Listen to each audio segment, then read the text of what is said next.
Need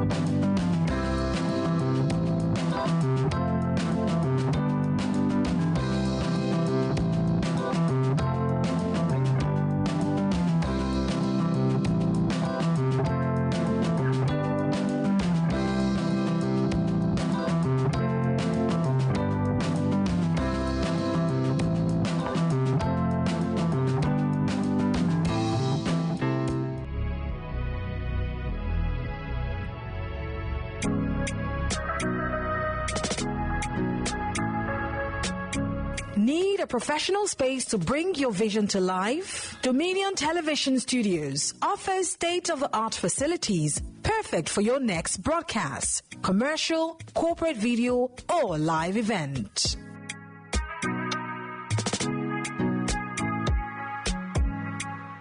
With flexible rental options, cutting-edge equipment, and a supportive team, we provide the perfect environment for high-quality productions. Unleash your creativity. For bookings, email us at marketing@dominion.org.ng. Call us on 0705 506 1061 or 0916 101 1061. Check us out on Instagram, Facebook, LinkedIn, and TikTok at Dominion Broadcast and on X at Dominion Casts. Book your space today. Dominion Television, your channel of choice.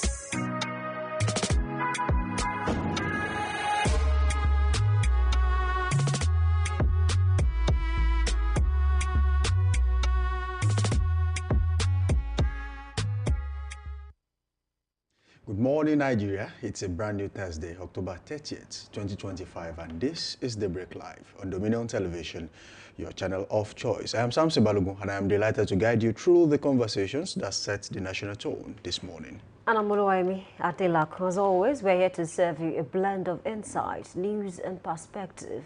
Everything you need to start your day informed and inspired. Whether you're on your way to work, in your living room, or catching up online, we're a treat to have you with us this morning. All right, again, welcome to this show. Here's what is coming up on today's edition. First on Daybreak Gist is a developing story making waves in the political space. And head to former Bayelsa State Governor Timothy Silva has declared and, of course, said the allegation of his involvement in a supposed coup, confirming that security operatives did indeed raid his Abuja home. But what's the real story behind the raid, and why are rumors spreading so fast? We'll break down that on this show this morning, of course, to separate truth from speculation. And that's one story that's sure to keep you thinking. After that, we bring you the latest weather update and the Daybreak news, a brief roundup of top headlines shaping Nigeria and the world. All right, after that, it is time for a newspaper review and analysis where we'll unpack today's front pages and decode what those headlines mean for everyday Nigerians. Definitely. And later on, the big story, we are asking a question that's stirring national debate: forgiveness or failure.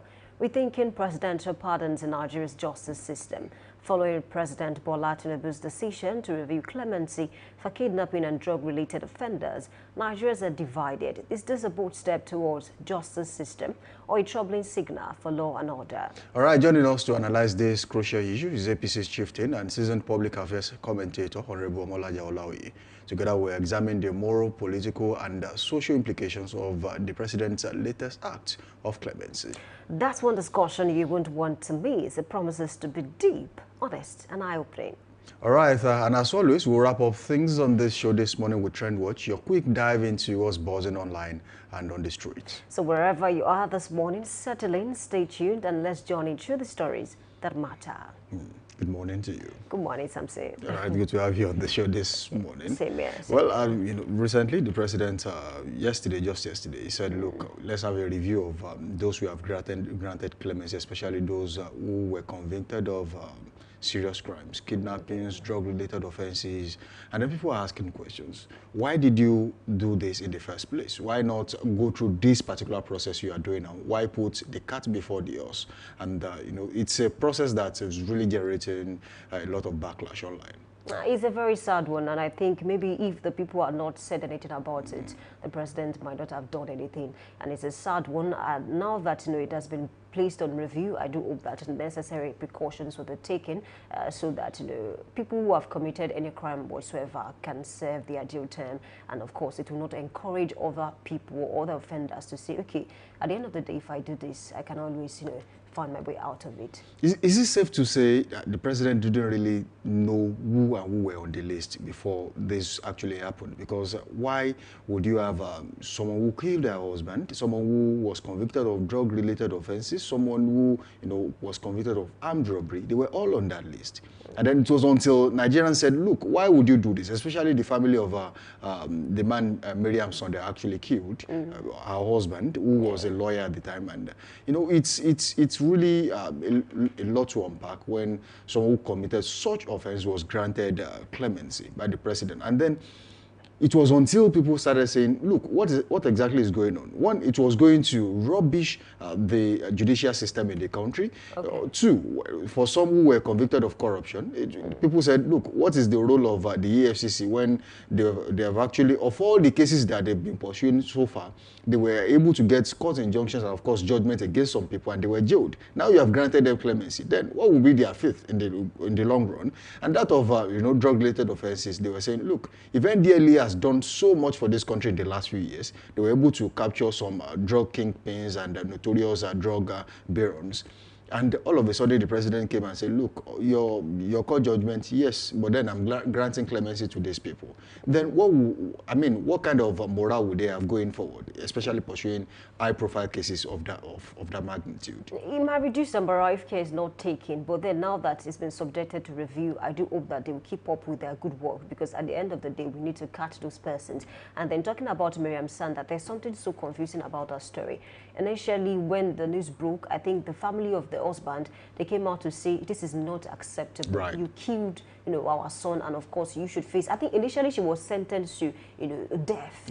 But then she's been in the prison for about 6 years now. According to the report, she served I think 6 years and 8 months. So I don't know why that happened. Apart from that, just recently after the family of the man came out, the father of the man now came out to say, okay, I spoke to the president about this. I was shocked, honestly, to say that, oh, I actually asked for this from the president, that their son is dead, of course, so she can just be allowed to go and then take care of the children. So it's a little bit confusing. Is it that we have two factions in the family of the man that died, or what really happened?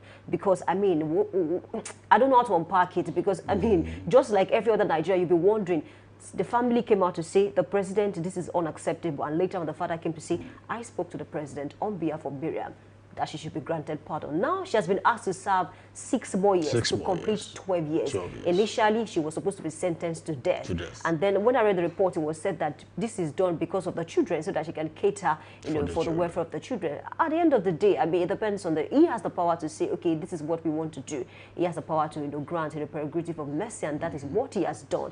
But then this is not to encourage other persons. If you kill people, I don't know. The law is there. You will face the law at the end of the day, honestly. You see, when you mentioned the family of Miriam Sonda and the husband, I mean, sometimes it only takes pure understanding to be able to unpack some of these things. From the family, they feel the mother has to be a part of, the children's life, even though the father is no longer there. But history has been written already. Even the children will get to read on the pages of the newspaper, or maybe be told that their mother actually killed their father. And, for some families, they wouldn't want such mother to be a part of the children's life anymore. I mean, that would be the end. But for the father of the said man who was actually killed, the husband to Miriam Soda, he probably felt it from a different perspective, especially as an adult who knew, of course, still knows what it means to be a part of your children's lives. And he just felt, well, there's nothing, even if she serves jail time or she's killed, there's nothing that will do to the child who was already killed. So it won't bring him back anyways. The only thing they could do is to just let the matter go and let the mother be a part of the children's lives. At least there should be a parental figure in their lives. But unfortunately, there was a backlash for the presidency, for the president himself, and of course for the Ministry of Justice. Now that parastatal that deals with prerogative of mercy have been moved. That has been moved to the Ministry of Justice. So whatever it is they want to do, if there's any name to be highlighted for pardon, they will have to go through the Ministry of Justice down to the presidency. I mean, some things will be considered then, that before it actually gets to, because sometimes I feel people who are close to the presidency, they take some decisions on behalf of the president and the presidency. And then when those decisions are taken, it becomes a problem for the presidency because they were not well thought of before they were taken. Take, for example, all the names on that list. I can't say that the president actually knows about all these names because there are so many names. There was a time national honor were to be given to some names, and then it became a problem. Some said, oh, I'm not taking this national honor. And then at the point, some additional names were added and the like. So it became a back and forth between the likes of Chimamanda. She didn't take it. So if they had done the homework before then, I mean, you are giving a person an award, you should have communicated with that person. Oh, look, we have deemed you fit to be honorable in the Federal Republic of Nigeria, and then we are giving you an award. The answer must have been yes or no. You don't just put someone's name on the list, and then all of a sudden they say, oh, it's a national disgrace for someone to actually say, look, your award, I'm not taking it. She's not even happy with Nigeria, to start with. So obviously it was apparent that Chimamanda would not accept the honor. And then speaking of the honor, some people even complain that why is it that people who are long dead are being honored after it depends on the family. Some families are accepting it to say, okay, thank you for clearing the name of our father or the name of our mother, because some persons were convicted. Look at, some persons, some nationalists in the past, a lot of them, have received honor to say we want to clear your name. The Ogoni men, the 9 of them, they were conferred an honor was conferred on them recently. So it's a good one at the end of the day. But I just know that I just want to advise the Ministry of Justice now that you know that the first one that was done, it was a mess. You have like the opportunity to correct whatever mess that you created in the first instance. Because I read a story this morning where the Articles 8 came out to say that it's embarrassing. I mean, for the president to now say, okay, we want to do a review after, a lot of media outlets have already published the names, and then people now started complaining. Yes, it might be embarrassing, but then if this can be corrected, I think it's still a fair one. The fact that the president listened, he knew that people were talking, and then it was not so good, and then he listened to say, we are going to review this. And I think some names will be taken out, at this point to say, okay, maybe these persons are not worthy, of pardon at this point in time. They should still be left in the prison to serve their due term, because it must serve as a deterrent to others. Because at the end of the day, we don't want to encourage corruption. We don't want to encourage drug trafficking. If you kill someone, you know what you face. Of course, the rule of law is there to actually handle the situation. I think one of the things I have seen in this administration is the fact that when things go wrong, you see immediate action. You see someone taking responsibility for that, and you see someone already taking actions. And even though the economy is not as what people would love to see at this time, maybe a little patience will do. But the truth of the matter is, at least actions are being taken. Take, for example, this that just happened. Someone has already gone to the presidency and said, look, people are saying a lot of things. We have to do something about this. Look at the issue of awards too. At that time, a little bit of changes were made. It only shows that whatever it is Nigerians are saying, whether on X, whether on the streets, whether on TV or on radio, someone is telling the president, or maybe the president watches TV himself. So it's only a sign that they are listening, they understand what the people are saying. Just that, sometimes some decisions might just be, it cannot be immediate. Yeah, the president one time said, I don't know whether he doesn't go to social media. He said he doesn't go there because the comment can He's the most abused president. I mean, has it been they abused? They hate me like hell. That was what he said. The question now is, I want to compare or juxtapose, this administration, I mean, the president with the administration of a former president, Goodluck Ebele Jonathan, who was more abused. I mean, he saw hell in the hands of Nigerians at that time. The thing about Nigeria is the fact that when you think this particular president, has done more, just wait for the next one. Or maybe when you think maybe this president,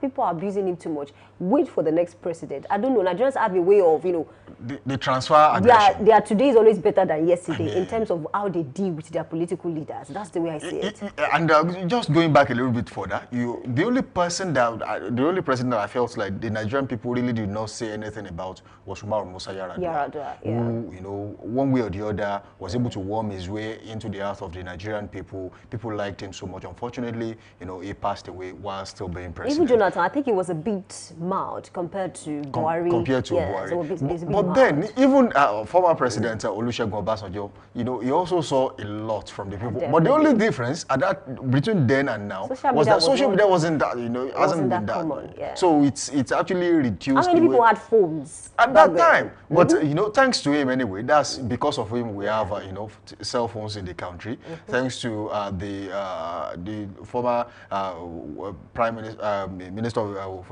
Western Region. I mean, Olusegun Obafemi Awolowo, who actually brought WNTV at the time. You know, for every administration, one thing I always believe is that there has to be a landmark project that puts you there at the center stage. So if there's a project that says, till today, if you don't like former President Olusegun Obasanjo, you might not like him or loathe him. One thing he has done is that for his administration has a landmark project. He brought telecommunication to the country, and there's nothing anyone can do about that. You can't rewrite history. And for every administration too, I think there should be something that stands you out. Oh, during this administration, this thing was achieved. Oh, there was a good connection of roads in the country. Oh, there was a stable electricity in the country when so person was in charge. I think when we focus maybe more on a particular goal instead of 7 points, 16 points agenda that will eventually not see the light of the day. Maybe it should be narrowed down a little bit. Find something that you know that, oh, I can achieve this within the space of 4, maximum 8 years, then get it done. The Nigerian people will be happy about that. It doesn't have to be much. Something that people can point to once you're out of office, because to date, people will still talk about the fact that, oh, Obasanjo was able to get us out of that debt, that foreign debt. Whether we don't know how we did it. For some persons, they say, oh, it was because Koje Wela helped a bit, but then he was able to harness the potentials of these persons to bring us out of that. So there's no how you talk about Obasanjo's regime and you will not refer to that. What can we say about others past presidents? History will tell at the end of the day. That's actually true. But then going back to where we started, the president should always, I think there should be a means of where you verify information before you actually put them out there. Yes, you have special assistants, SSAs, and of course they will come with so many things, whisper in your ears. But before you come out and make some announcements, some things need to be done. It has to be properly scrutinized. Otherwise, yes, you are the president, but the truth of the matter is when something is brought to you, you actually read those papers as a Nigerian, not as a president, because you have the prerogative to actually get so many things done.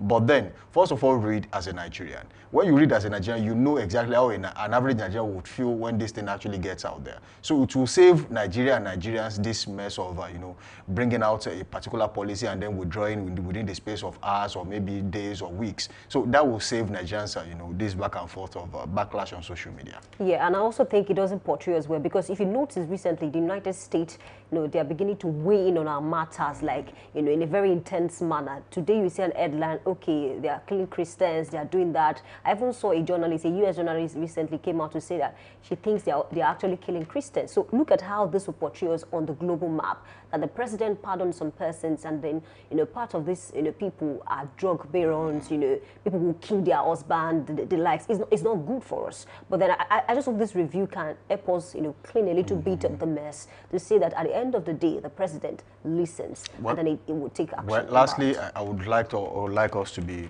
more proactive than reactive, because what we are doing now, we are just reacting to what has happened. So if we are more proactive, we stop this before it even happens. That gives us a clean image out there, and that's exactly what Nigeria needs right now, because the way other countries see you, determines on how they will see a Nigerian coming from Nigeria. So we need to polish the image of the country Nigeria. Then we can now start talking about Nigerians as citizens. Well, definitely. We have to leave it there this morning. This is where we draw the curtains on this segment of the show. Stay tuned on this dial, and most definitely link up with us on all social media platforms: Facebook, Instagram, TikTok at Dominion Broadcast, and on X, formerly Twitter, at Dominion Cast. You can watch us live on our website, www.dominion.org.ng, dominion.org.ng. Do well to subscribe to our YouTube channel. Watch us live on our YouTube channel at Dominion Broadcast. But don't forget to click on the notification bell. All right, let's go on a quick break. When we return, we'll take weather report. We'll be back.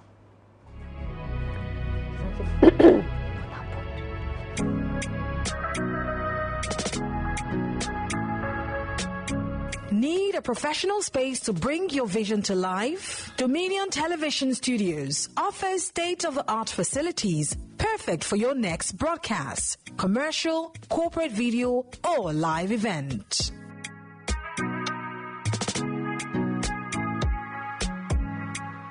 With flexible rental options, cutting-edge equipment, and a supportive team, we provide the perfect environment for high-quality productions. Unleash your creativity. For bookings, email us at marketing@dominion.org.ng. Call us on 0705 506 1061 or 0916 101 1061. Check us out on Instagram, Facebook, LinkedIn, and TikTok at Dominion Broadcast and on X at Dominion Casts. Book your space today. Dominion Television, your channel of choice.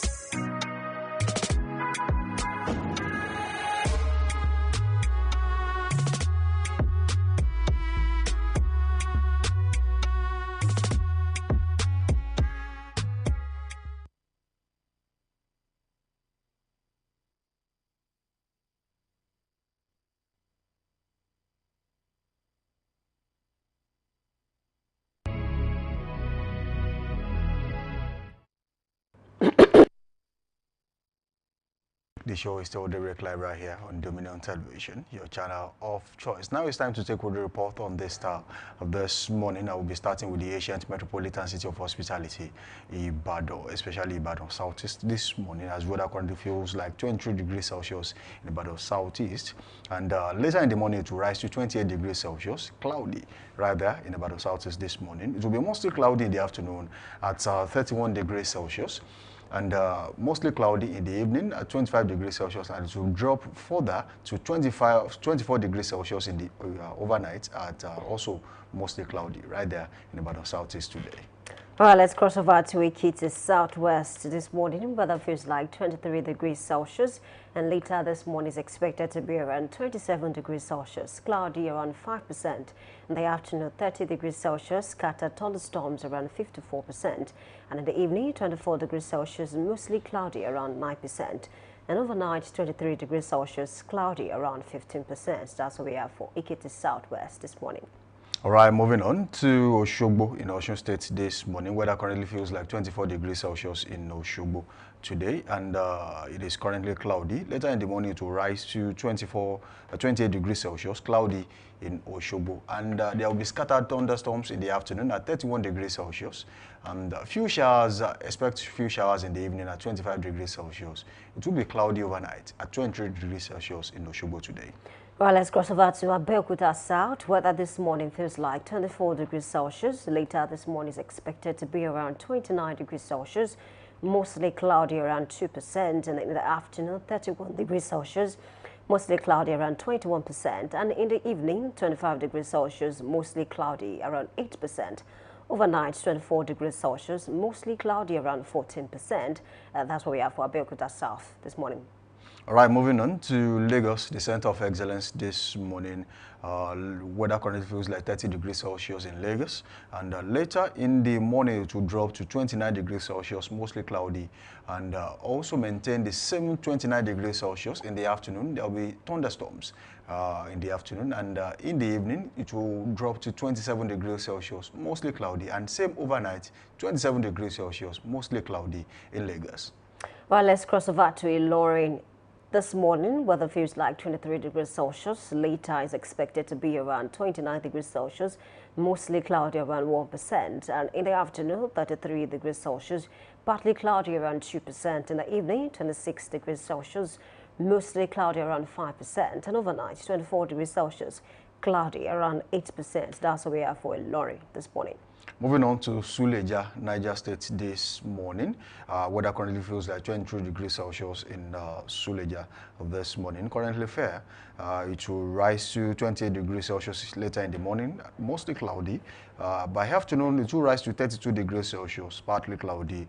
By evening, it will drop to 26 degrees Celsius, mostly cloudy, and also mostly cloudy overnight at 23 degrees Celsius in Niger State today. Well, let's cross over to Abuja FCT. Weather this morning feels like 23 degrees Celsius. Later this morning is expected to be around 29 degrees Celsius, mostly cloudy around 1%. And in the afternoon, 32 degrees Celsius, mostly sunny around 0%. And in the evening, 26 degrees Celsius, mostly cloudy around 4%. And overnight, 23 degrees Celsius, mostly cloudy around 6%. That's what we have for Abuja City this morning. And today in Kaduna, weather currently feels like 19 degrees Celsius, mostly cloudy right now. Later in the morning, it will rise to 28 degrees Celsius, also mostly cloudy. It will be partly cloudy in the afternoon at 32 degrees Celsius.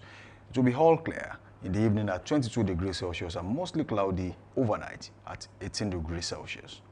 Well, let's cross over to Kano Municipal. Weather this morning feels like 19 degrees Celsius. And later this morning is expected to be around 30 degrees Celsius, partly cloudy around 0%. And in the afternoon, 34 degrees Celsius, partly cloudy around 0%. In the evening, 24 degrees Celsius, clear around 0%. And overnight, 19 degrees Celsius, partly cloudy around 0%. That's what we have for Kano Municipal this morning. And lastly, we take this from the south this morning as weather currently feels like 22 degrees Celsius in Port Harcourt, River State. And later in the morning, it will be mostly cloudy and rise to 25 degrees Celsius. And it will maintain same 25 degrees Celsius, and there will be thunderstorms in the afternoon in Port Harcourt.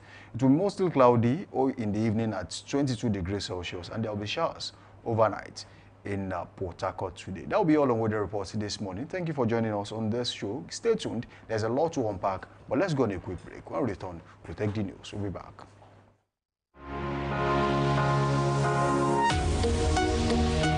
Live from the heart of the action. Welcome to the nerve center of Next Level Broadcasting.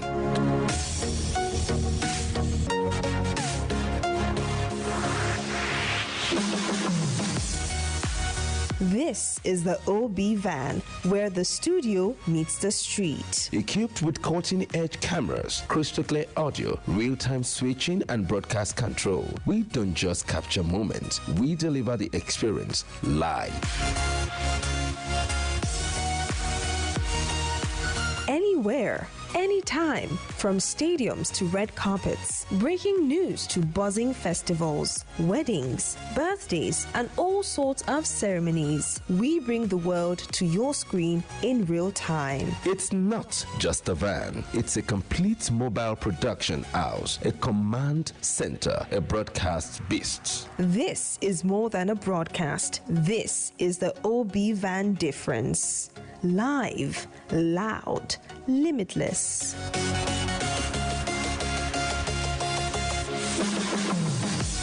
Ready to go live? Like never before. Book the OB van today and take your event to the world. One powerful broadcast at a time. To book, call 0705 506 1061 or 0916 101 1061. Email marketing@dominion.org.ng or visit our socials on Instagram @Dominion Broadcast. Dominion Broadcast, your channel of choice.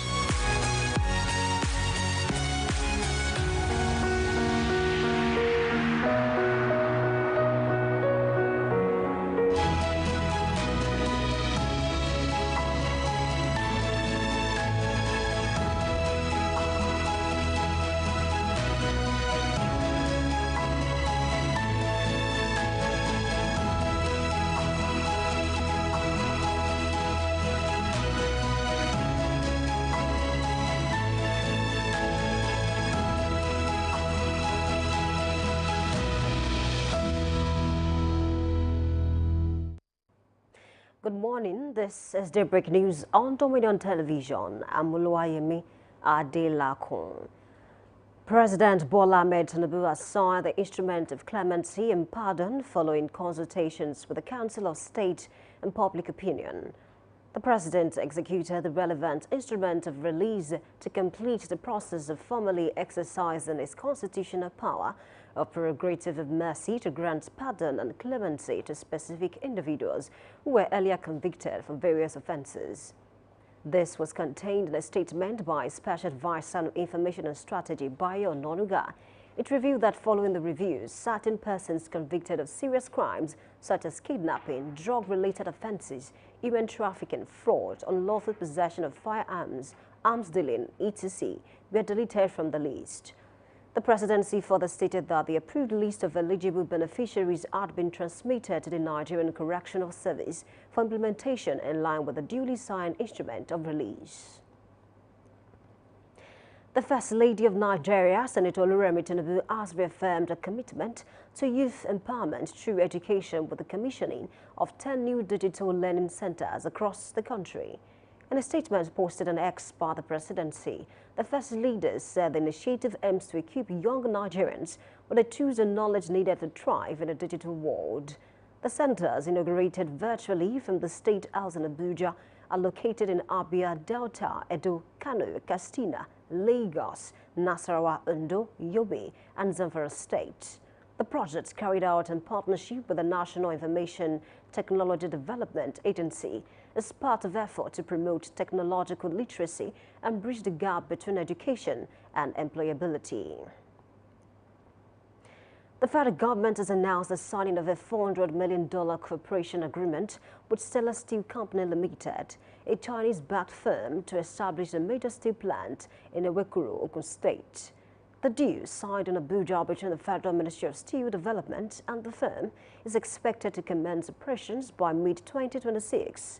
In a statement issued by the ministry's Public Information Officer, Ijoma Opia, said the agreement was signed by the Minister of Steel Development, Prince Shuaibu Abubakar Odu, and the President of Inner Galaxy Group, Mr. Lee, on behalf of Stellar Steel. The statement explained that the agreement will facilitate the development of a localized iron ore supply chain to reduce import dependence and save over $1 billion in foreign exchange annually. The Senate has confirmed Major General Y.D. Shuaibu as the Chief of Army Staff. While confirming him, the Senate asked him to take a bow and assume office immediately. His confirmation came barely an hour after the Red Chamber cleared General Olufemi Oluyede as Chief of Defense Staff. The confirmation exercise, which took place at the National Assembly Complex in Abuja, was under tight security as senators commenced a series of closed and open sessions to vet the nominees. The House of Representatives has approved the request by President Bola Ahmed Tinubu to implement the new external borrowing plan as contained in the 2025 Appropriation Act. The report of the Committee on Loans and Debt was presented to the House for consideration at the plenary by the chairman of the committee, Azan Nalaraba. The plan is to refinance maturing Eurobonds and issue a debut sovereign sukuk in the international capital market. Niger State Governor Mohamed Umar Bago has declared Thursday, October 30th and Friday, October 31st, 2025 as work-free days across the state. The move is to allow residents to fully participate in the local government elections set for Saturday, November 1st, 2025. According to a statement by the Secretary to the State Government, Abubakar Osman, the holidays will give eligible voters enough time to go to their polling units and vote. All markets, banks and public offices will remain closed during the 2 days. Movement will also be restricted except for those on essential duties. Governor Bago also directed all security agencies to ensure the peaceful and orderly conduct of the elections. In business, the chairman of the Presidential Fiscal Policy and Tax Reforms Committee, Taiwo Oyedele, has projected that state could earn more than 4 trillion naira annually from 2026 when new value-added tax reforms take effect. Oyedele made this disclosure at the launch of the Budget States 2025 report in Abuja, where he delivered the keynote address. According to him, governments now have more money in their coffers, but households continue to struggle but reduce disposable.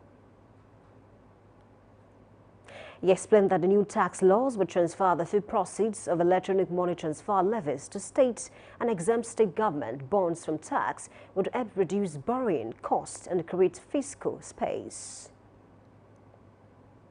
And in sports this morning, the House of Representatives has resolved to set up a special committee to investigate financial grants advanced to the Nigerian Football Federation by FIFA and the Confederation of African Football, totaling $25 million. The resolution of the House followed the adoption of a motion of urgent public importance during plenary, co-sponsored by Lagos lawmaker Adedayo Adesola and his Rivers State counterpart Felix Nweke. Between 2015 and 2025, NFF allegedly received development funds in excess of $25 million from FIFA and CAF. The motion was unanimously endorsed at the plenary presided over by the Speaker, Tajuddin Abbas, and the House resolved to set up a special investigative committee to probe NFF finances from 2015 to date. It also resolved to invite the leadership of NFF to appear before the special committee with documents showing receipt and expenditures of grants. You can visit our website on www.dominion.org.ng to watch us live and interact with us. You can also follow us across our social media platforms, Facebook, Instagram, TikTok, YouTube, and LinkedIn at Dominion Broadcast and X at Dominioncast. That's Daybreak News. I'm Oluwayemi Adelako. Say thank you for watching and good morning.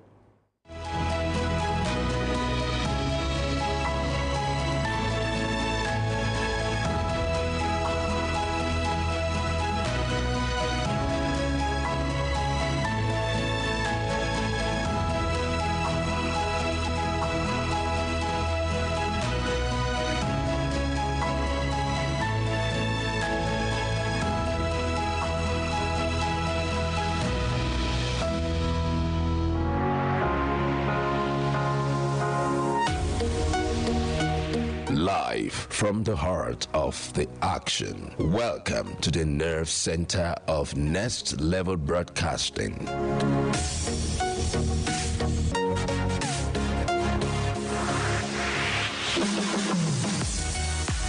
This is the OB van, where the studio meets the street. Equipped with cutting-edge cameras, crystal clear audio, real-time switching, and broadcast control, we don't just capture moments, we deliver the experience live. Anywhere, anytime, from stadiums to red carpets, breaking news to buzzing festivals, weddings, birthdays, and all sorts of ceremonies. We bring the world to your screen in real time. It's not just a van, it's a complete mobile production house, a command center, a broadcast beast. This is more than a broadcast. This is the OB van difference. Live, loud, limitless.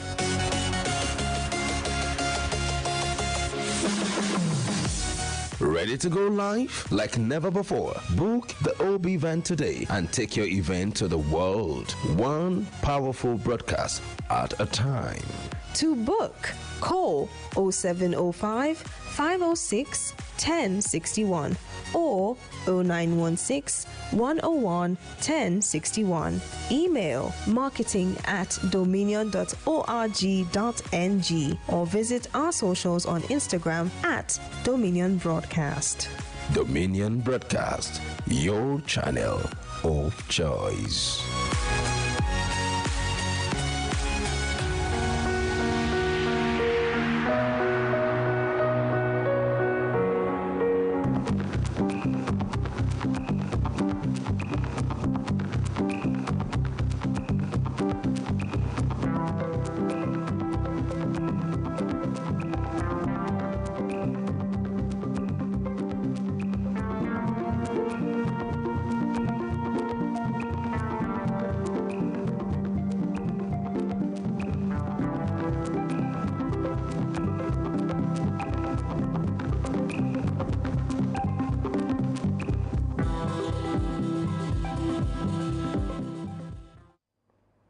welcome you back. Thank you for staying with us. This is newspaper headlines and analysis. I'm Oluwayemi Adelakun.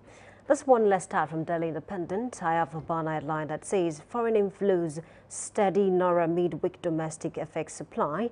Moving away from that, I also have this one that says pardon list, Tinubu drops convict of kidnapping, drugs, arms and others. We spoke about that, just this morning, that when people complain bitterly about the names of people that were pardoned, and the president has decided to say, okay, let us review the names. And then I read the reports this morning that said some persons have been taken out of the list. Away from that headline, I also have this one that says, Silva not part of coup, says hate, confirms a military raid on OM. The former Minister of Petroleum under President Muhammadu Buhari, the former president, his house in Abuja was raided a few days ago. And of course, I also read a report that said even his Bayelsa house, there was also a raid, and then his brother has been arrested because, some monies have been actually linked to him, to say about 46 billion naira have been linked to the former Minister of Petroleum. And of course, I also read a story. I'm not privy to whether that story is true, to say that one of those that were arrested concerning this coup mentioned the name of Timipe Silva, to say he's part of the coup and part of those that are planning to take over the government from President Bola Ahmed Tinubu. But one thing is certain, I do believe that the security operatives and even the army are on top of this matter. Don't also forget that a few days ago we read that the army even came out to say that, okay, this is an internal issue. It's really not a coup. So who do we believe now in this situation? Away from that headline, I also have this one that says, our salaries amputated before payment, NASU laments. That's a sad one to see that these people complain bitterly about salary now, that they are even complaining that their salaries have been amputated before they are paid. I do hope that the government can look into this properly. Let's cross over to Daily Sun this morning. I have this headline that says, alert coup plot, security agents spread dragnet and fears. And that headline asks these writers, how DLA, NFRU, EFCC tracked uncovered ex-governor Silva's transactions. Just like I mentioned that Timipe Silva, the former Minister of Petroleum under President Muhammadu Buhari, a lot has been said concerning him. And then there's a report that he's currently not in the country. But his aide recently came out to say, okay, my boss is in the UK for medical checkup alongside his wife. And so there's nothing about coup concerning him. This is just done by some persons who would not like him. According to the aide, this is more political and, of course, cannot hold water. But then time will tell whether he's connected to the coup plot or not. Away from that headline, let's also check this one that says, Tinubu bows to pressure, reviews pardon list, excludes convict of murder, drug kidnapping, human trafficking, tightens criteria for future exercises. I think this is a very brilliant one to see that the president actually listens to the people, because about a week now, people complain bitterly across all social media platforms that why should drug barons be pardoned? Why should someone who committed murder be pardoned? But then I think the list will be reviewed now and then some names taken out. Let's cross over to the Guardian newspaper. I have a headline that says, service chiefs unveil ambitious plans at Senate confirmation. I think it's a good one because the president recently sent the names of the new service chiefs to the Senate to confirm the names. And I do hope that in time we'll get to know how far they've gone on that. Away from that, I also have this headline that says that federal government backtracks and pardon as Nigerians question due process. I think this particular headline is making waves across all media outlets this morning. Away from that, I also have this one that says, reps approve Tinubu's $2.34 billion loan, empower EFCC to seize asset without conviction. Don't forget that a few days ago, almost a week now, the EFCC came out to say we've been able to recover over 500 billion naira, from the people that we have probed. I think that's a good development. But now the reps have decided to approve a new loan, fresh loan of $2.34 billion. Really? Is that not too much? Don't forget that some persons complained, even members of the reps recently came out to say that why do we keep borrowing and then it's difficult for us to see what we are using this money for. But then the president will always say that, hold your governors accountable. They have more money in their coffers. If at all, we cannot even see some other areas where the president, is spending this money. We know that, he has increased the revenue of the state governors. So it's time to hold your governors accountable, not just your governors us now your local government chairman as well to see what they are doing with the money they're receiving from the federal government, because 2.34 billion naira loan is a lot, really. Away from that, let's also cross over to the Vanguard newspaper. I have this headline that says, power supply, Nigeria cement sign phase 1 power deal. Away from that, I also have this one that says, why we are backing Soludo's re-election.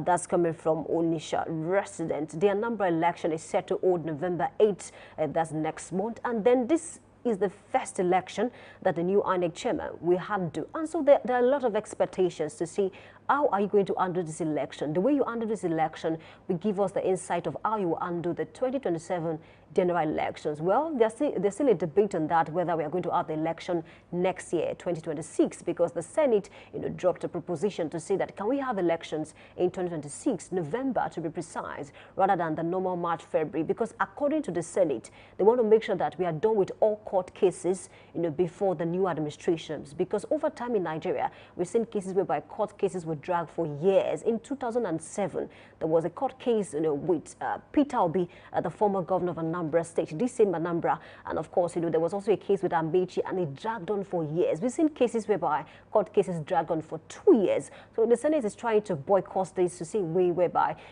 court cases will not linger into the new administration. How effective can that be?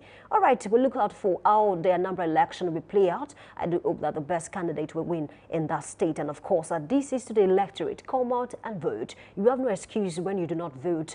Okay, away from that headline, I also have this one that says, how to fix Nigeria's security challenges. That's coming from service chiefs. I think the new service chiefs, they have a lot of responsibility because some were asked to stay back, they were sacked, and don't forget they were actually rewarded, with Prado jeeps and some cash. And of course, the cars are supposed to be changed every 4 years. That's a good one. But then the new ones, you have a lot of responsibility. You have to make it up to Nigerians and do your best to make sure that the country is safe for everyone. Away from that headline, I also have this one that says, Tinubu excludes convict of kidnapping, drugs, firearms offences from clemency list. Okay, let's cross over to today's day. I have this headline that says, NNPC shops for equity partners to high-grade its comatose refineries. I think maybe NNPC is now trying to say that, okay, if Dangote can do it, we can also come up with something. Don't forget there was a time that a lot of persons said, okay, maybe let's just sell off our refineries and use the money for something better. But then the NNPC is on the matter now to say maybe there's a way to bring back our refineries, from the state of comatose. But it would take a lot of political will to make that happen, because these refineries, we've pumped a lot of money, billions of naira, and still yet we are not seeing any result from the refineries. But Dangote is doing a lot. Recently, he's trying to say that I want to increase, what I produce per day. I mean, to millions. It is a lot. And of course, we appreciate him for what he's doing. Maybe Dangote, in one way or the other, is influencing the NNPC. And of course, making sure that they also find a way to improve the quality of our refineries as well. Away from that headline, I also have this one that says, new service chiefs get Senate confirmation, vow reforms to tackle insecurity, boost troops welfare. It's a good one. And of course, we expect, development from the new service chiefs. They need to do better than those that left, because, I mean, if they cannot, then it's counterproductive. We begin to wonder why the former service chiefs were sacked in the first place. Away from this morning, let's cross over to Daily Trust. I have this headline that says, National Assembly okays Tinubu's request to borrow $2.35 billion. I've talked about that already. Though Nigerians are still complaining that why is the president, borrowing that huge amount of money. Away from that headline, I also have this one that says, Kano confirms 4 new variants of poliovirus.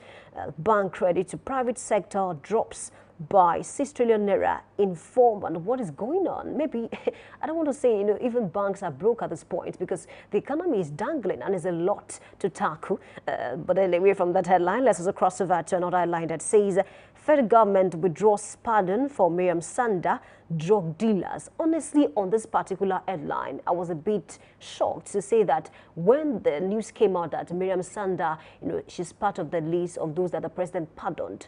Initially, the father of Miriam Sanda came out to say that, no, this is unacceptable. Or not the father now. some members of the family came out to say that this is unacceptable. But later, the father came out to say, oh, I spoke to the president on behalf of Miriam Sanda that she should be pardoned. But then, at this point, I read the reports this morning that said she served 6 years and 8 months, and of course she will serve 6 more years. That's 12 years altogether. And then this is done because they feel she needs to cater to the welfare of her children. Maybe it's a good one, in as much as the family of the husband are cool with this. I think there's no more discussion on that note. Let's cross over from Daily Trust this morning. Okay, I have this headline on Daily Trust that says, alleged Christian genocide, U.S. lawmakers relying on faulty data. That's coming from the federal government. Who do we believe at this point? But if you're a Nigerian, I'm sure you're familiar with the news. You know what is happening, what has happened over time. Because the federal government is saying the U.S. has no right whatsoever to say that the Christians are being killed. And the federal government is saying the data that they have is not accurate. The U.S. is saying, oh, we have been able to gather some data to see that a lot of Christians are being killed over the years. Who do we believe in this situation? But you as a Nigerian, I'm sure you know the answer to that. But then speaking about killings of people, I don't think is subject to the Christians alone. We've seen cases whereby Muslims were being killed too. Insecurity, I don't think is about one religion at this point in time. It's something we need to tackle. We need to look at it and look for how to better the lives of the people and ensure that Nigerians are safe in their own country. Away from that headline, I also have this one that says, Shatima to ACF, don't allow mischief makers divide Nigeria. I don't think it's something we want to adopt at this point in time. We are better united than divided. Let's cross over from Daily Trust this morning to the Nation newspaper. I have this headline that says, 2027 Southwest Governors Leaders Rally by Tinubu. Ministers give scorecards at confab. At this point in time, I don't think it's even about Southwest governors alone. A lot of governors across the regions have thrown their weight behind President Bola Ahmed Tinubu to say that we are supporting him. Don't forget we have about 26 governors in the APC as we speak, and we don't know what can happen in the next few weeks or months. Maybe some other governors will defect to the APC as well. So it's a lot. But then people will always say that, regardless of the governors that you have in your party, it doesn't guarantee a win for you, because there was a time that the PDP, had, close to this number, as governors, and then former President Goodluck Jonathan lost the election. So it's not about having governors, in your party. It's about whether those governors can produce, numbers for you during the general elections. Away from that, I also have this one that says 55 persons removed from presidential pardon list, only 120 enjoy prerogative of mercy. I think it's a good one coming from the presidential office, saying that about 55 persons have been removed from the pardon list. But then the 120 that are still remaining, I'm sure that Nigerians will still complain about some persons to say, okay, this person, you need to remove them. But I think it's a good one that the president listened to Nigerians to say that we need to take out some names. Away from the Nation this morning, let's cross over to Nigerian Tribune. I have a headline that says, we have received threat from terrorists to bomb NAS, Reps Committee Chairman. It's a sad one. If institutions like that are not safe, what happens to a commoner on the street? What happens to an average Nigerian on the street? Because if these terrorists are sending threat to the National Assembly to say we are going to bomb your building, I mean, what do we make of that? But one thing is very important. We need to be very proactive. Let's not say, okay, they do not have the capacity to bomb the National Assembly. I just hope that the necessary security operatives are on guard to guard that place, and even each of the senators as well, because we do not want a situation whereby the National Assembly, something will happen to it. We will need to be safe in this country. So honestly, if this can happen to the National Assembly, just like I said, what can we say about everyday Nigerian? It's something we need to look at. And of course, if care is not taken, I don't want to preempt. I don't want to say something that is not so good, because this is Nigeria, and I believe that we are going to get it right when it comes to the issue of insecurity. Away from that headline, I also have this one that says, Anambra election, violence will be met with strong, uncompromising response. That's coming from NSA. That's NSA new report. We've seen anyone who's trying to sabotage this election, we have to face the law squarely. I think it's a good one. And riders are saying, please to deploy 45,000 officers Amukpito justifies extension of collection of PVC. Because of the election, I think the collection of PVC has been extended so that people can collect their PVC and they're allowed to vote on the election day. And apart from that, police has deployed 45,000 officers. I think it's a good one. But apart from this, I just want to hope that we can curb vote buying to the barest minimum, because this is one thing that is always sabotaging elections in our country. Away from that headline, I also have this one that says, growing concern over CBN's bid to control Nigeria's fixed income market. Away from that headline, I also have this one that says, scientists turn flower fragrance into mosquito killer. One thing about this country is that we are very creative, and of course, this is a good one.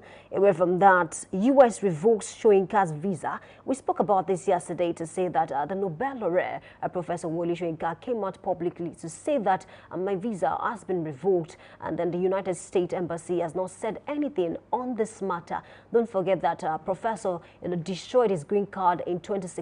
And then he also mentioned that if Trump should win that election in 2016, he said, I'm going to destroy my green card. And shortly after, he was interviewed and he said, I destroyed it. And maybe it is connected to why visa was revoked, we cannot tell. But then recently, he's been in the news for about a month now because he was asked to show up for a re-interview. And Professor came out to say, this is strange. Why should I be summoned for a re-interview? So whether this is connected to his green card or because he didn't show up for the re-interview, we cannot tell yet until the United States Embassy comes out to say something about this. Okay, let's cross over to the Punch newspaper this morning, the final paper. I have this headline that says, Tinubu revokes pardon for Sanda, 140 high-profile image. We've talked about that extensively this morning.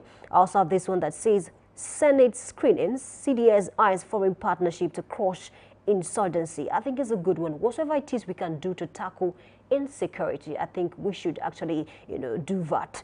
I also have this one that says, coup controversy, military tracks 45 billion naira in NDDC. And that headline asks this rider, detained soldiers linked in NDDC top shot probe, Siva out of country, denies links with alleged coup. I spoke about this earlier, that about 45 billion naira was traced to the former Minister of Petroleum to say that it's part of the coup plot. Whether that is true or not, we are not sure yet. But I believe that the necessary sectors are on this matter to see that we get to the bottom of the matter. But currently, is out of the country, and there are reports that he fled to Senegal.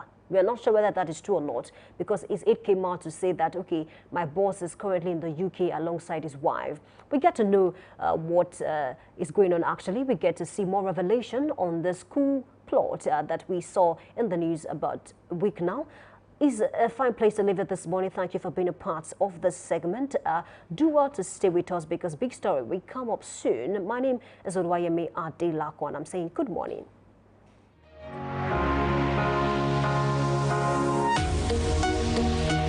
Live from the heart of the action. Welcome to the nerve center of Next Level Broadcasting.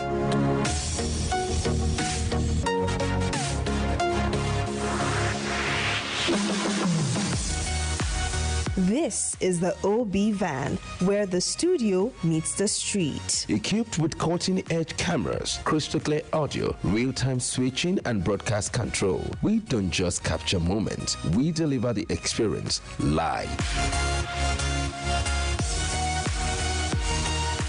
Anywhere, anytime, from stadiums to red carpets, breaking news to buzzing festivals, weddings, birthdays, and all sorts of ceremonies. We bring the world to your screen in real time. It's not just a van, it's a complete mobile production house, a command center, a broadcast beast. This is more than a broadcast. This is the OB van difference.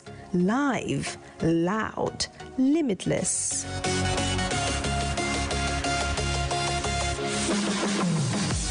Ready to go live? Like never before. Book the OB van today and take your event to the world. One powerful broadcast at a time. To book, call 0705 506 1061 or 0916 101 1061. Email marketing@dominion.org.ng or visit our socials on Instagram @Dominion Broadcast. Dominion Broadcast, your channel of choice.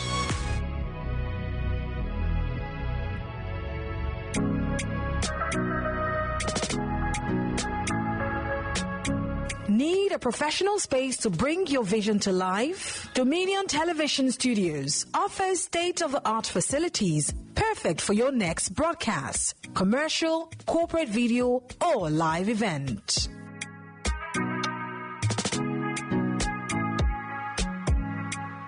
With flexible rental options, cutting-edge equipment, and a supportive team, we provide the perfect environment for high-quality productions. Unleash your creativity. For bookings, email us at marketing@dominion.org.ng. Call us on 0705 506 1061 or 0916 101 1061. Check us out on Instagram, Facebook, LinkedIn, and TikTok at Dominion Broadcast and on X at Dominioncast. Book your space today. Dominion Television, your channel of choice.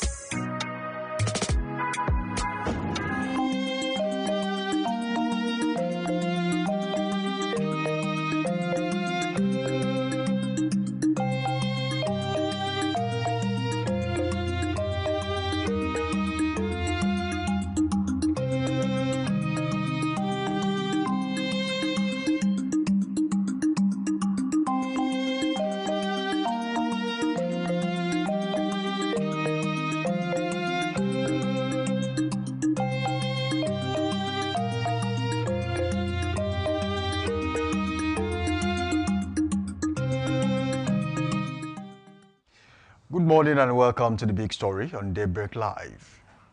Today we revisit a call that echoes from the root of Yoruba political heritage, a call from Afenifere, the respected socio-political organization urging Southwest leaders to prioritize governance over politics.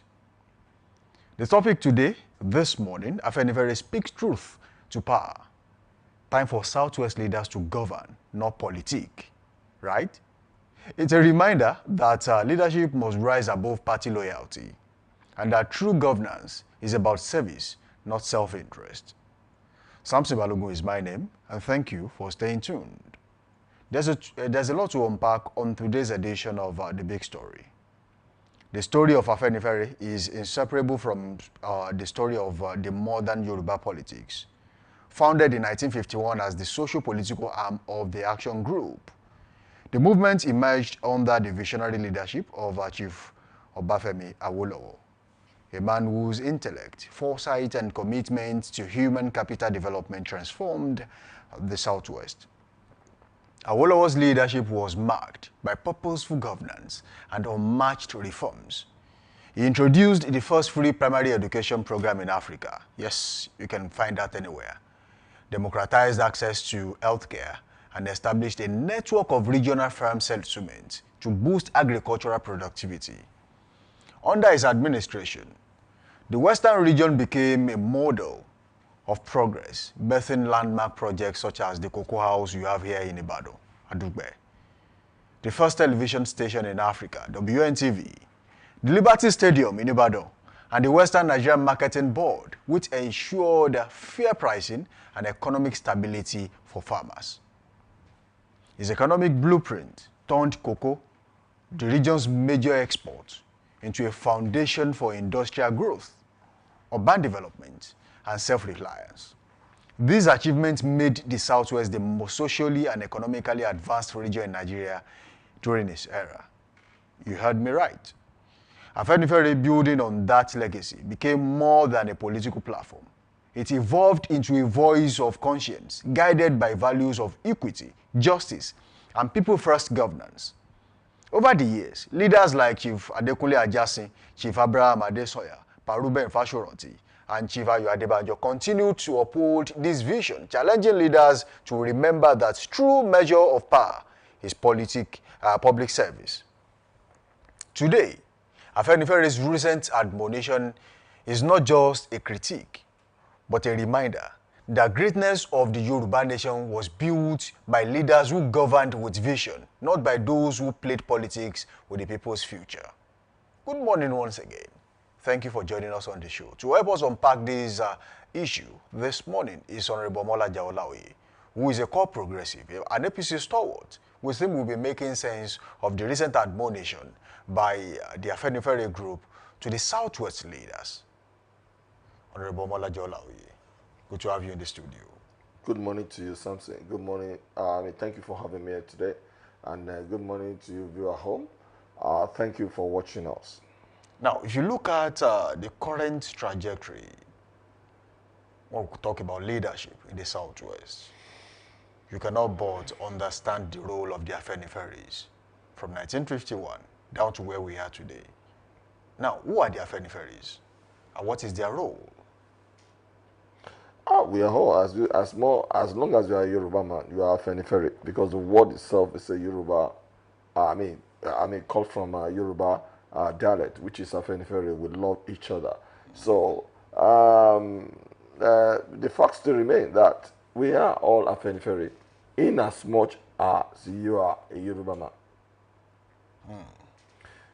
That is what Afenifere is all about. As long as you are a Yoruba man. You are a Yoruba man. You are part of Afenifere. We love each other. We want good things to happen to us.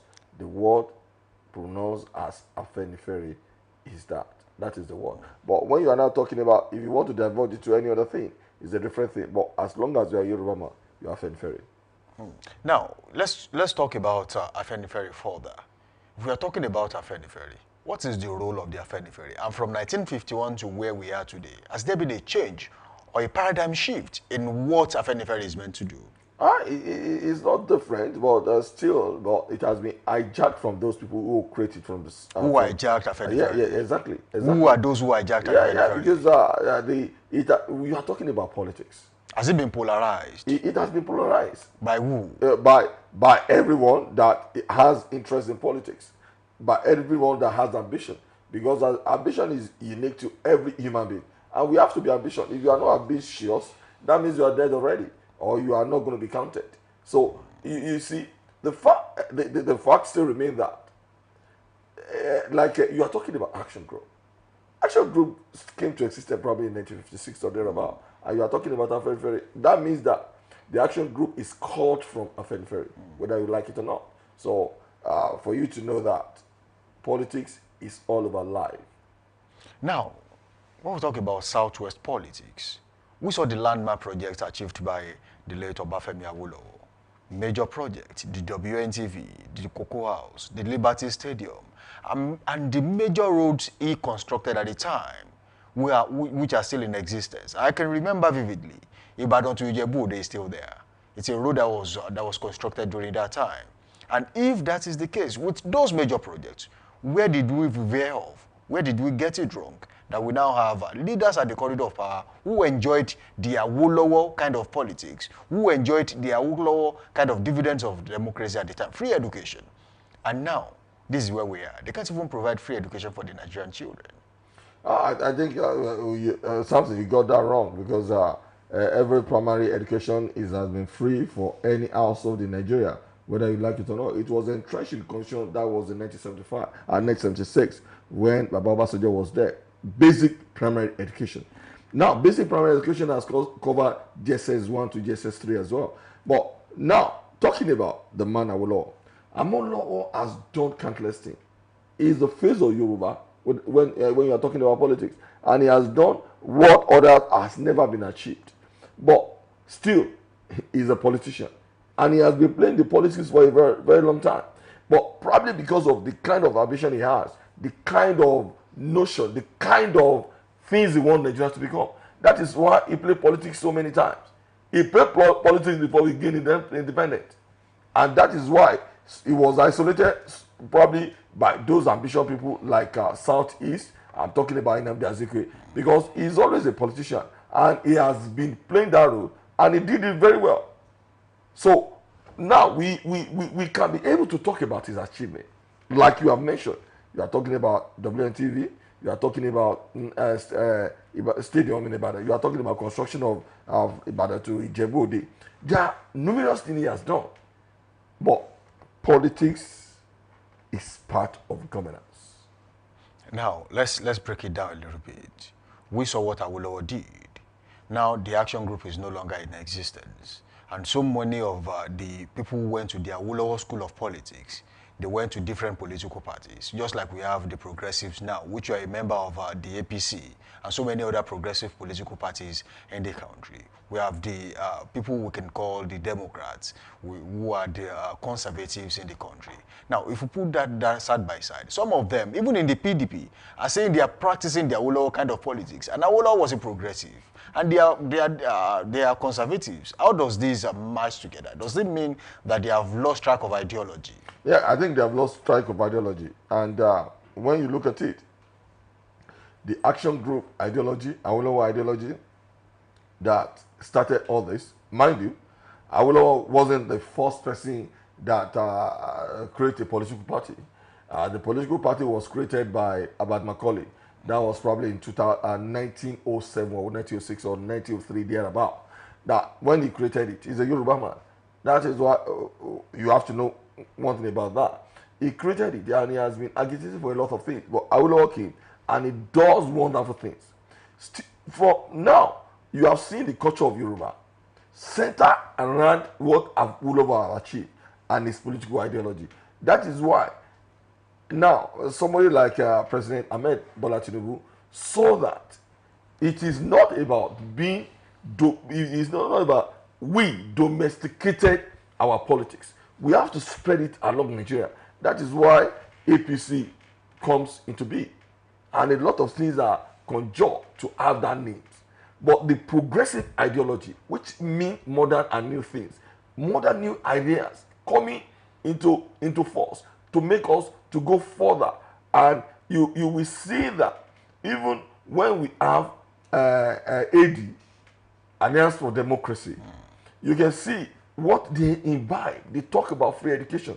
They gave people, you are talking about all these from primary to secondary school, and they even, pay for their WAEC fees as well. So the ideology of action group, which I would all embedded in the system, is still run in progressive.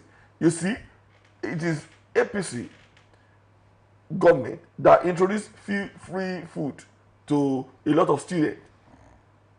Mind you, in Osun State, it was started by Oyinola, but he was unable to implement it before Aregoshola came in. Come on board. And he did it very well. So the ideology of action group, which Awolowo, established, still embedded in APC. No matter what PDP does, I don't think they have it. Should we say the challenge is about how the party has metamorphosed over time? As the party changes name, does the ideology change? Now, let me start from here. We used to have Action Group, which is no longer in existence. But then there was a time when the AD came to existence. We had AD, we had AC, ACN. Then became there was a merger with the ANPP at a point, a merger with the during the Buhari administration. Before Buhari administration, there was a merger with his CPC group, which now became the APC. Now, as the party metamorphosed from AD down to APC, was there a change in terms of ideology? Or did we, at a point, have people who were not actually progressives who were encroached into the political party? Yeah, you expected that. You expected that people who are not, who doesn't know much about politics encroach into the system. And no matter what they do, they are going to bring different ideology as well. You see, when APC was formed, you can see the way Bola Ahmed Tinubu is running the government right now. He's being inclusive. And he's ready to have new ideas. No matter what you have, you are going to be able to table it, and it's going to be able to be done. Now talking about, when you are talking, Awolowo can be able to do this because of taxation. And mind you, the colonial masters start the taxation. And when they start taxation, they include women. That is foreign to our culture. Because women are not inclusive in a lot of things. They were excluded because of our culture. And the first kind of demonstration we have was in Indonesia by women. Now, it was done and women negate themselves. But what was done by the Yoruba women, it really didn't do what they did in Indonesia. The Onitsha kind of demonstration is in history.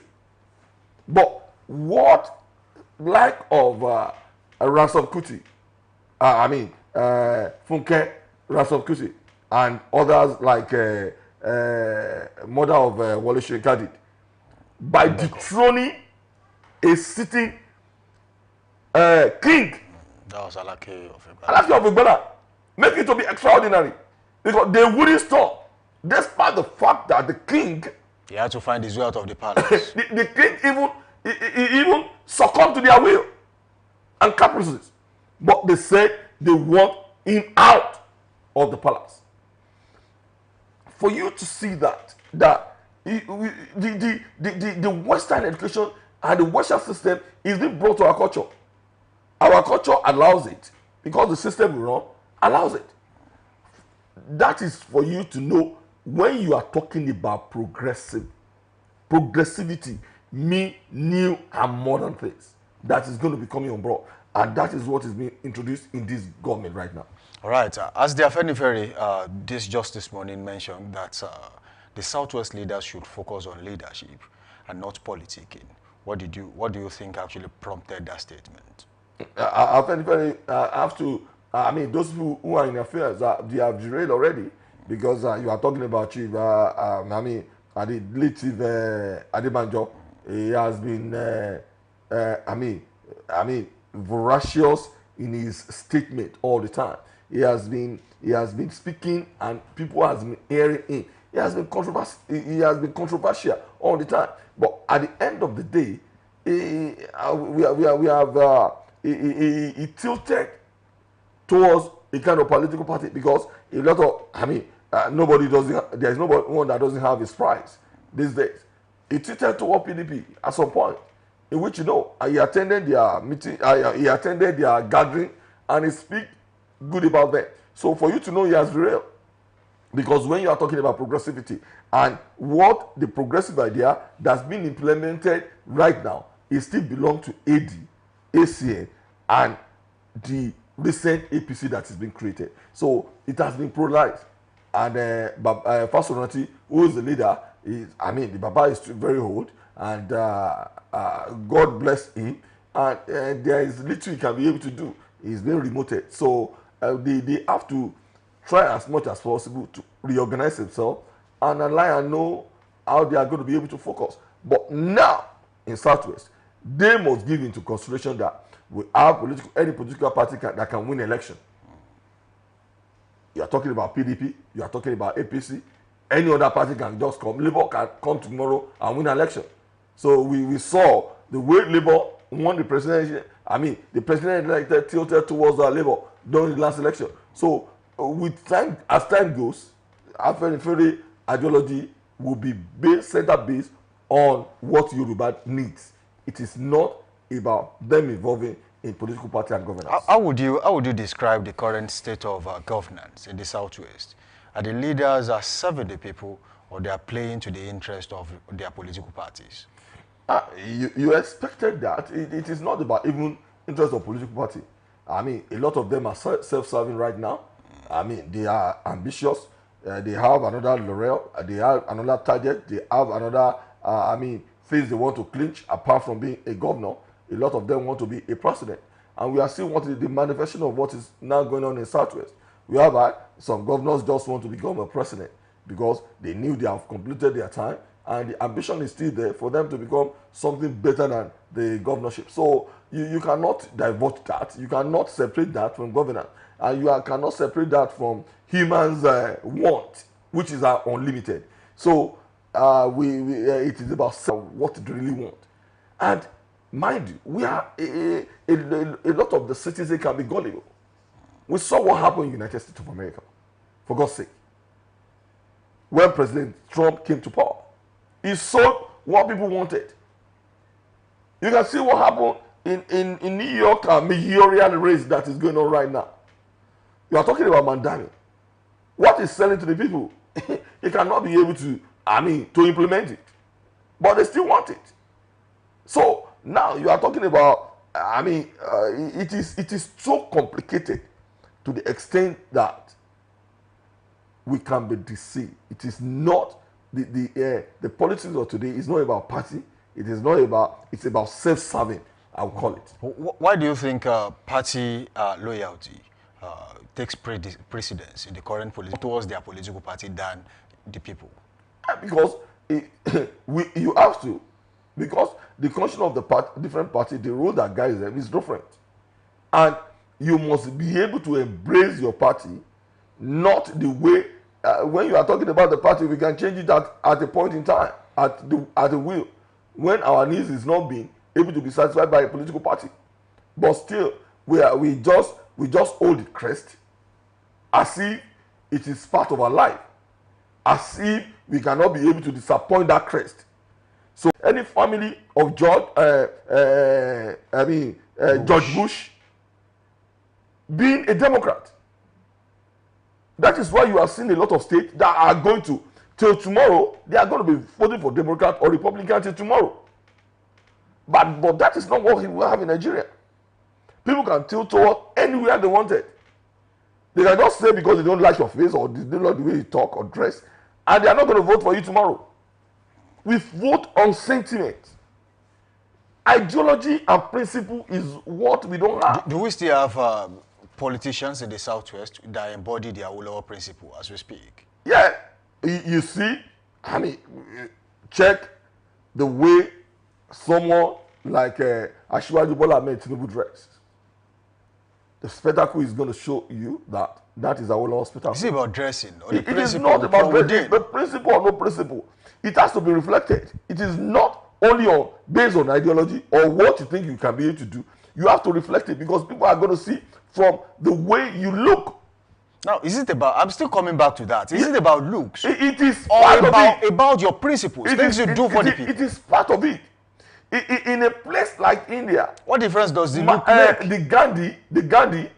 The spectacle, Mahatma Gandhi. Mahatma Gandhi, you are going to know the spectacle of Mahatma Gandhi. It is what Awolowo it is not what Awolowo just tries to copy. We all have our godfather, we all have our heroes, we all have our people we look up to, whether you like it or not. It might be a musician, it might be a politician, it might from different angles. We have people we dreamt all about, and we have to reflect that role in our mode of dressing. There's nothing we can do about that. So it is well expected. That is why I say to you, it is not only the way Asiwaju looks. It is not that we copy everything that belongs to Awolowo. I'm just giving you an example. So for you to know that Awolowo ideology, it is very good for Nigeria. So unfortunately, we don't have it. So some say Afeniferi's influence has waned compared to what we had in the First Republic. Do you believe that? As their influence reduced in any way? It will reduce because during the time of when we have First Republic, the First Republic, it has waned. But when we have the First Republic, the Awolowo system that he really did, when we have about 3 regions, probably west, the north, the southwest, or the west, the north, and the middle belt. Now, it is what was done at the time of NPN and UPN, whereby you have free education in all European states. Now, this is what is being copied right now. The basic education was changed in 1975, like I said, 1976, when Obasanjo did all the basic, that every child must go to primary school, which is basic and it's free. Now, extension depend on extension of it was done when we are, during the Second Republic, whereby it's extended to secondary school. Somebody like me, benefited from free education in 1981. So, and I really thank God because we are giving free exercise book, we are giving free desks and table, we are not paying anything, and it's only our uniform that you are going to buy. But still, we have to, our family have to pay tax, and we have to show that tax receipt. What role can the Afeniferes play to hold the government more accountable that we currently see as we speak? The only thing they can do is that if it's not polarized, if they have been genuine, and we have a true leaders in which people can look up to. Now, when they say anything, people can be able to follow their step. When Abraham Adesina was there, people respected him, and whatever he does, whatever he says, all Yoruba are going to follow it. But after his demise, we have not had that kind of unified leaders like Abraham Adesina. Now, going forward, let's look at how the Afeniferes can bridge the gap between the older statesmen and the young politicians we have now. I think there's a gap where we really have young people in the Afeniferes? Because if we do, we saw leaders in their 90s still be leader presidents. No. Is there a complete overview of what's going on? It is sometimes by chance and people's beliefs. What is happening in Nigeria, like I didn't support it, but I don't like discrimination about age discrimination, whether you are old, whether you are young or not, because you have to pay your due. The first time we has somebody that is 40 plus that become president in America was during the time of Jeff Kennedy. That was, I think, in around 1962 or 1963. And after that, we have never had it so good until Bill Clinton. So you see that these people work for it. And when you are talking about United Kingdom as well, we see somebody in his 40 become a prime minister. That was during the time of Tony Blair. Since then, we have not had it. Because a lot of people have to pay price before they get to a candidate of life. It is not about whether you are 40 or 50. Yes, the young elements are doing brilliantly well, no doubt about it. But they have to evolve. They have to talk. They have to do a lot of things. Like I told about Mayor of New York City. This Mandami came. He is young and is energetic. He was the one that even encouraged a lot of young elements to even feel for, to have a political ideology and to be able to be part of Democrat. So they can be able to compete for any future election. The young element are not just going to expect that everything is going to drop to their life. Free will is not possible. They must coordinate amongst themselves and make sure how they can be able to fight for these. You are seeing the people in Nigeria and the Nigerian politicians are going to give you that benefit if you can be able to excel in what you do. But sadly, it is not going to be cheap. Every youth must work very hard to get to any place in politics. We need them. They are vibrant, but it is not going to be cheap. Now, when you talk about youth working their way up the ladder, especially up the food chain in the political system in the country, what does that entail? What does it include? What does an average Nigerian youth have to do? You mentioned what Hillary Clinton has been doing as a Democrat. But of course, in Nigeria, we have a different setup to that of America. Yes, species and the likes, they've been in existence way more than Nigeria. But the truth... Members, and the Senate is 109. 109. Now, electoral reform has to be done. And this electoral reform is going to reflect in each political party, whereby there cannot be selection in the primary process. I always emphasize that. Let us have direct primary. Let each and every member be able to vote for who they want to be able to be their candidate. Our youth has this force. They can be able to. You can see what is happening right now. It is not about traditional ways whereby some people are going to believe that when I put anybody as a candidate, you are going to win. It is the youth that does the wonder. For somebody like Peter Obi on the social media, they have the power, they have the will, they have the time, they have the energy, they have the concept, different concept they can be able to do. They can be the government of President Bola Ahmed Tinubu. He has been listening to people. Whatever they want is what he does all the time. You think so? Whatever he wants to do, he can change it at will.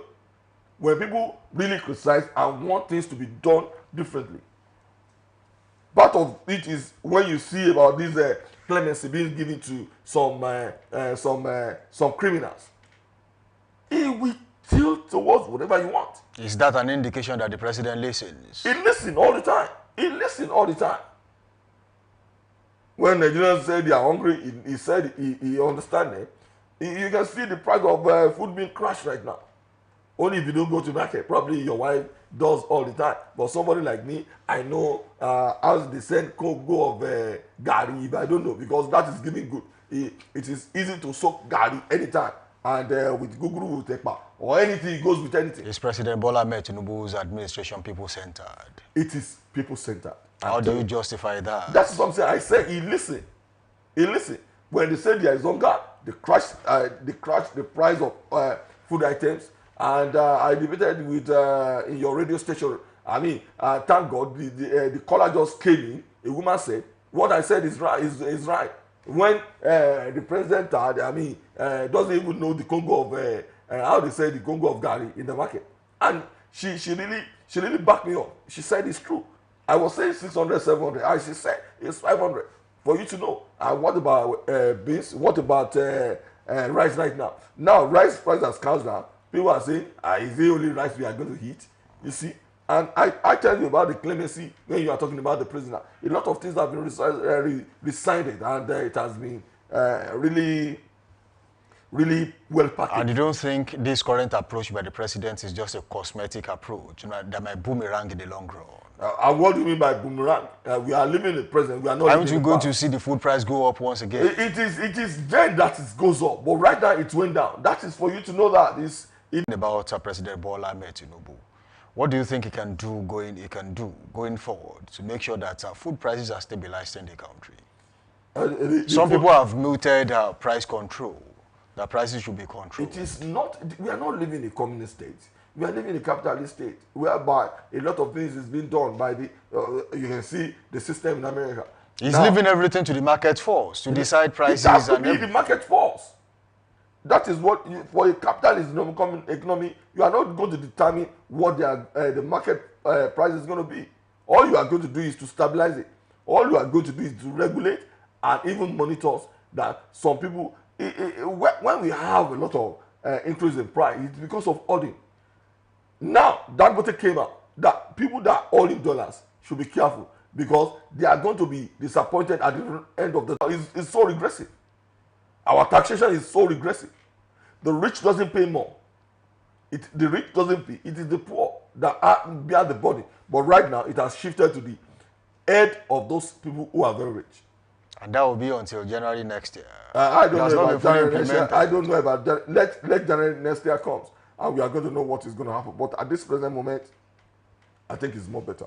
Honorable Wala Jaloyi, thank you for joining us in the studio this morning. Thanks for having me. It has been a wonderful session with you. Yeah. We'd love to bring you here again to talk about strategic issues and the pertinent issues that concern average Nigerians. I'm looking forward.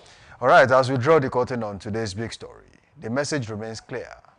Power without purpose is wasteful, and politics without principle is hollow. Afeniferi's voice, from Awolowo's era to today, continues to remind Southwest leaders that progress begins where service outweighs self-interest. Governance must always come before politicking. This has been the big story on Daybreak Live. I am Samson Balogun, thanking you for staying with us. Until next time, tomorrow, keep the conversation going. Bye for now.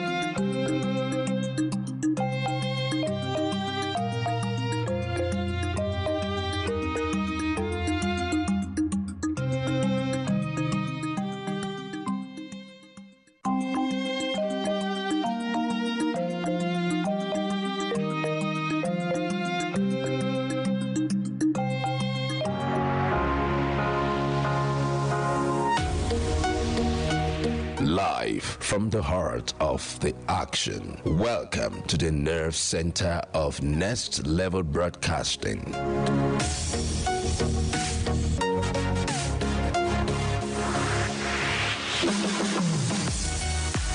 This is the OB van, where the studio meets the street. Equipped with cutting-edge cameras, crystal clear audio, real-time switching, and broadcast control, we don't just capture moments, we deliver the experience live. This is the OB van difference. Live, loud, limitless.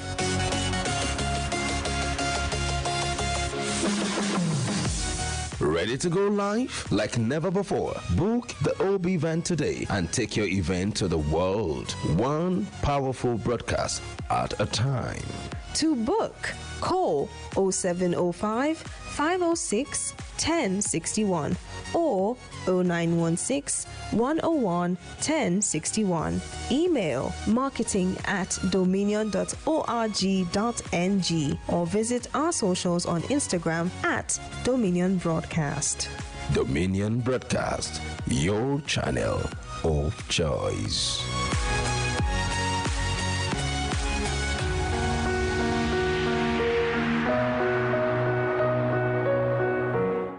Welcome back from that show break. The show is still Daybreak Live right here on Dominion Television, your channel of choice, where inspiration meets entertainment. Do well to link up with us on all socials: Facebook, Instagram, TikTok at Dominion Broadcast, and on X, formerly Twitter, at Dominion Cast. You can also watch us live on our YouTube channel at Dominion Broadcast. Do well to click on the notification bell so you can get reminded when we come online. You can also watch us live on our website, www.dominion.org.ng, www.dominion.org.ng. Now it's time for Trend Watch. This morning, and Oluwayemi Adelakwe is here with me in the studio, which will be making sense of trends on social media. And this one is really interesting as Minister of the FCT, former Governor of Rivers State, Nyesom Wike, is in the news and is under fire from the AAC. She will arrest people. Let me put it that way. And you know, they have decided to make sure that they keep pressing Nyesom Wike's neck. And I mean, even when Showore is having his own issues to battle, the AAC as a political party have taken over from Showore, and they have continued where Showore stopped. And they are saying, look, how do you go to a conference? It's actually strictly official, and then you find their family members with them too. But the question is, were they taken there with public public money? If it is monies for the FCT and then your children are a part of that, I think that is totally wrong. But as long as it is not, taxpayers' money, I think it is free. People can go anywhere they like. I think you're very spot on, and that was the point I was going to make. Because just like you said, Showore and Wike, they're always from one bars to bows, and trust Wike to respond shortly on this. Because when they said, he bought lands for his children at that time, Wike came out to say that, no, my sons are Nigerians, are they Ghanaians? And that was the statement. And they have the right, the civil liberty to actually have properties in the country. But away from that, the Abuja faction of the AAC came out to say that why should Wike travel with his sons? But then let's take a look at Dubai. Yeah, let's take a look at even some influential persons in Nigeria, the likes of Tony Elumelu. I've seen videos and pictures whereby one of his daughters traveled with him, and then he said, okay, I want her to learn, I want her to see how it's been done, so that when she comes of age, it's not going to be new to her. So just like you mentioned, if this was Tony done, Elumelu is a business-man. Yeah. I'm going to clarify. Don't worry. No, I'm coming. Shoot your sword.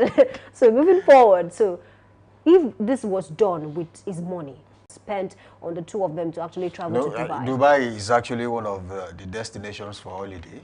It's just, you can just imagine how much would have been spent on that if it was, public fund. But then we'll take some comments, and then we'll talk about those comments, because they are really interesting comments out there. Yeah. I think he says, Wike sons from Cameroon, just like the response he gave the other times. Are they Ghanaians? They are not Ghanaians. They are Nigerians. So they have rights to go own lands in Nigeria. And then just beneath that, just below that, we have Dauda Ibrahim. He says the children are Nigerians. Besides, a father can travel with his sons. Showore doesn't just like this man. He is looking for all avenues to pull Wike down. Not just Wike, but the federal government. Wait, I think Showore is just acting like maybe an opposition person from the AAC. I think that's what he's trying to do. But then it's not the only one that does this. Even Peter Obi, there are times that he will post. There was a time he said something, he dropped a tweet, and he ended it with Nigeria is finished or something, and it trended so much on Twitter. It was the first lady's birthday, and in an attempt to wish the president's wife, a happy birthday, the tagline was "We are finished." We are finished. And then the birthday wish was down there. I mean, there's no correlation between the headline and 102, just like Tony Elumelu was 102, just like Tony Elumelu was trying to teach, his children on how to be, good bankers. Just like what I would do if I have kids and I want them to venture into what I do. Otedola too, did some things with his, children, Temi Otedola, DJ Kupi and some others, telling them exactly how to be. In fact, because if it is public fund, they will ask you questions about what role are your children going to play there. Is it your special assistant, senior special assistant? What exactly is he doing in your, in your team delegation that is going to Dubai for this conference? But if they have a role, especially when you have actually found a way through the back door, found a role for them in your administration, well, so be it. Okay, what if they didn't even go together? What if the children came later? Maybe you'll be open to the public. The question I was about to ask is, these children don't actually live in Nigeria. They live in the US. So they studied there. One even graduated from law school recently. So what if they came from the US to meet their dad in Dubai? And, it has nothing to do with, Some things are possible. Until Wike comes out to clarify, maybe we should. Maybe we'll see. We might expect it. Let's expect maybe a media parley or something. And let's take the last comments before we go. Shortly, Ogbeni Igbalayi, yes, you took down. Godwin Ovie Ahmed says, Nigeria political assignment is a family business. Well, I don't want to believe that anyway. Definitely. I don't want to because they are politicians and then their children are not even interested in politics. Yes, and there are politicians who know where to draw the lines. This is my assignment. It is just me that has been appointed. And you have to play a role of family. Do you know there was a time that Oshomole's son, they wanted to give him a post, maybe a ministerial post. And he said he turned it down. He doesn't want it for him. You cannot give my child this appointment. How many politicians can do that? Well, maybe when I'm totally out of the political scene and he wants to be a politician, then so be it. You can do that. But as of now, it will seem like I'm trying to, play a kind of family business. Quick politics with the people. Let's hold our hands and let's wait for Wike's response. He doesn't disappoint. He doesn't disappoint. Well, maybe when he gets back to Nigeria, we'll see another media party. That's what I said. Let's explain. Media party. Well, we have to go this morning. We say thank you for joining us on the show. It has been a wonderful Thursday morning with you.